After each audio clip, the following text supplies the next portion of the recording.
Cthulhu? More like Cthulhu the fuck thought this was okay. The newest god to enter the clusterfuck of the gods is the Great Dreamer, or as I like to call him, Tentacle Timmy. Any of you card game freaks will get that reference, but for those who don't, just assume it's funny and carry on. So Timothy the Tentacle Tyrant has terrorized teams too many times. It's time we took him down to Torment Town and tie him to a tree and thrust our thick okay, that's getting a bit too erotic, enough of that. Cthulhu's passive is called Prey on Fear. You go insane and hear illusions of Loki's all around you, which honestly is comforting in comparison to playing against Tentacle Timmy. But you know what isn't an illusion? The fact that he gets 25 bonus power per insane enemy, cause why the fuck not?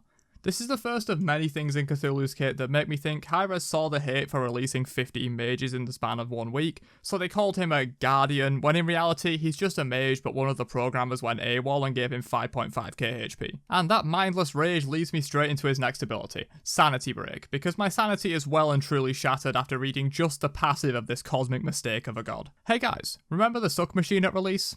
Remember how I ranted about his ult for over 2 minutes alone, mostly because it gave 50% damage mitigation for the duration of the cast? Well, how about you get 30% damage mitigation, but instead of it being temporary and on a 90-second cooldown, it's permanent and on a 10-second cooldown. Well, that's basically Sanity Break in a nutshell. Yeah, it does good damage, can fear, fucks your attack speed in the ass and stacks his broken passive too, but 30% mitigation on a basic ability that lasts 6 seconds when the cooldown of the ability itself is 6 seconds with full CDR is the most retarded shit I've seen since George told Lenny about the Wabbits in Of Mice and Men. Tentacle Timothy's second ability is called the Mire of Hi-Rez Stupidity.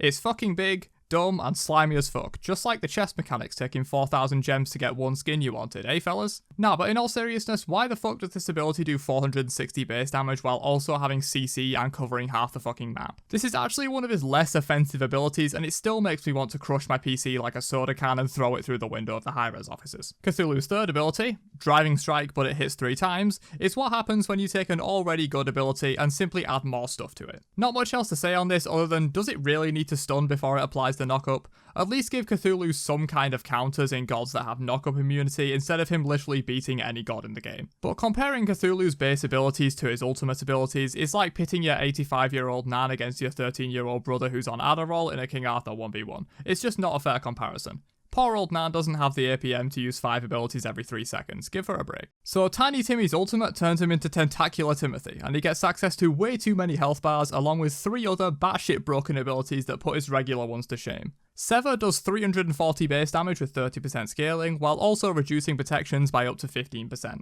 That seems pretty reasonable to me. Scylla's 2 is about the same size but does more damage and reduces more protections while also slowing. I think Scylla 2 might even be on a lower cooldown as well.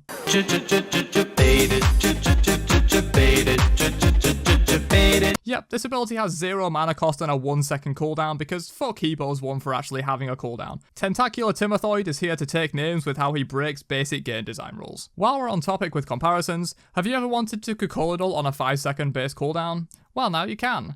Literally, this is just the ultimate of an existing god, but it's ranged and has 1/18th the cooldown. I know this is limited time and all, but Cucullin's own rage abilities aren't even close to this strong, and you have to actually build and manage your rage to use them, instead of just pressing a button and becoming an unstoppable 5k HP killing machine. So by now you know that Tentacle Man has great damage, insane tankiness, even mobility. Surely he doesn't have healing too, right? Wrong. You basically get both Hell's Light Stance and Dark Stance 3s in one ability, but it also gives power to the allies you heal. Sure, it does 6% health damage to him, but who the fuck cares when you deal 300 damage to every enemy and buff all your allies for 20% speed, 40 power, and 12% max health in healing. And by all enemies and allies, I mean all. This ability is so fucking huge that it's pretty damn near impossible to miss anyone in a jungle teamfight or a siege. Oh, and much like his other dumbass ultimate form abilities, this has a base 6-second cooldown because why the fuck not? Tentacular Timothy basically continues the trend of gods with more than 4 abilities being released in completely batshit broken states, but actually being pretty damn fun and well designed. Yes, that was a compliment. These rants are always meant to be satire, and while it's fun to laugh at how ridiculously OP Cthulhu is right now, I'm sure after some reasonable nerfs he can come down to a pretty balanced place, and the core design of his kit is really fun, interesting, and pushes new boundaries for the game, such as 0-second cooldown abilities, permanent stacking effects, and sheer size. So props to the design team for delivering us a fun god. Now it's your time to shine, balanced team. Fix this mess. I'm out. So Tiny Timmy's ultimate turns him into Tentacular Timothy. I can't say that with a straight face, dude.